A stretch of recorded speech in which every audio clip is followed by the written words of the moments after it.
So, what does it really take to build one of these massive data centers that are powering all the AI we're seeing today? Well, you have to start with the most fundamental challenge of all, just getting enough electricity. In this explainer, we're going to break down the single biggest bottleneck in AI infrastructure, what's being called the power problem. And just a quick heads up, this is the very first part of a 15-part series. We're going to be walking through the key points of a really authoritative technical guide on building these large-scale AI data centers, starting, you guessed it, right from the ground up. Okay, let's dive right in.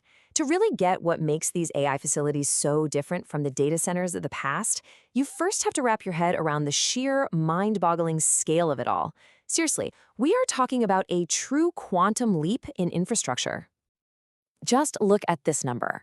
A single large-scale AI data center can demand anywhere from 100 to 300 megawatts of continuous power.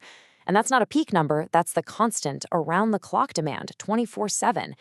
To put that in perspective, that's enough electricity to power a small city. And of course, that kind of power demand comes with an absolutely staggering price tag. We're talking about an infrastructure investment that can easily blow past $2 billion. And get this, that's before a single server is even installed and turned on. Now, these things don't just pop up overnight.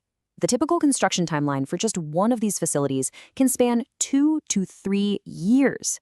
That length of time alone just speaks volumes about the insane complexity and scale of what's being built here.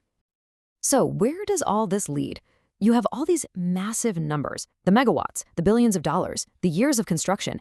They all funnel down to one primary challenge that basically dictates everything else. And hey, you don't have to take my word for it.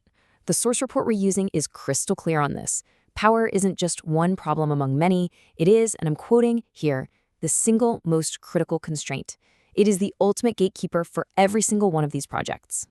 So the big question is, where does this unprecedented, just incredible demand for power actually come from? The answer isn't just about the size of the building, it's all about the density of the technology packed inside. And to understand that, we need to zoom in and look at a single server rack.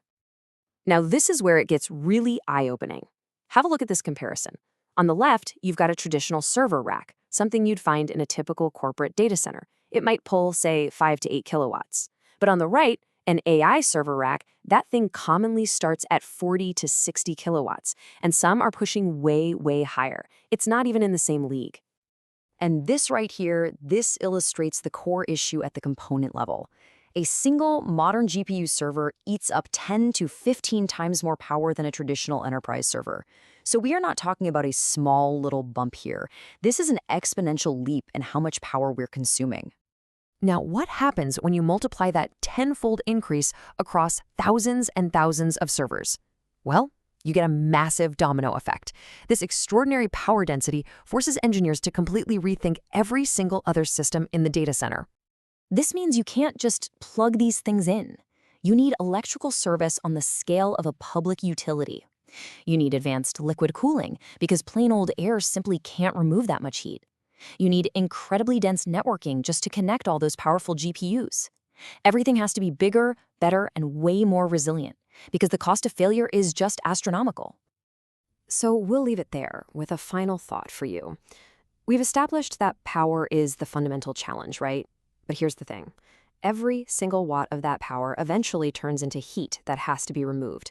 So if one AI rack is consuming the power of 10 traditional racks, what on earth does it take to cool it? We'll tackle that in our next explainer.